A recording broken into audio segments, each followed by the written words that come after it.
টঙ্গীর তুরাগ তীরে আখেরি মোনাজাতের মধ্য দিয়ে ৫৮তম বিশ্ব ইজতেমার প্রথম ধাপ শেষ হয়েছে।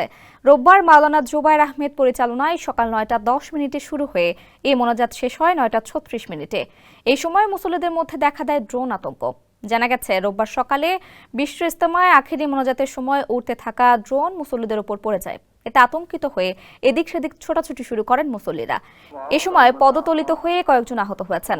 ৩০ জানুয়ারি বাদ মাগরিব টঙ্গীর তুরাগ নদের তীরে ভারতের মাওলানা ইব্রাহিম দাওলার আম বয়ানের মধ্য দিয়ে বিশ্ব ইজতেমার ৫৮তম জমায়েত শুরু হয়।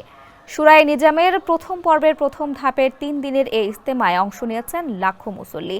অত্যাধুনিক ফিচার সম্বলিত বিভিন্ন সাইজ আর কালারের ২৫০টিরও বেশি ডিজাইন অপশন নিয়ে ওয়ালটন স্মার্ট ফ্রিজ, বোঝে আপনার প্রয়োজন। ইজতেমার আয়োজকরা জানান, এবারে বিশ্ব ইজতেমার প্রথম পর্ব অনুষ্ঠিত হবে ২ ধাপে। এর মধ্যে ৩১ জানুয়ারি থেকে ২ ফেব্রুয়ারি পর্যন্ত প্রথম ধাপের ইজতেমা।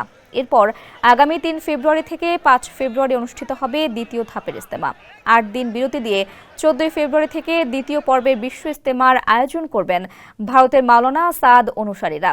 ১৬ ফেব্রুয়ারি আখেরি মোনাজাতের মধ্য দিয়ে শেষ হবে ২০২৫ সালের বিশ্ব ইজতেমা।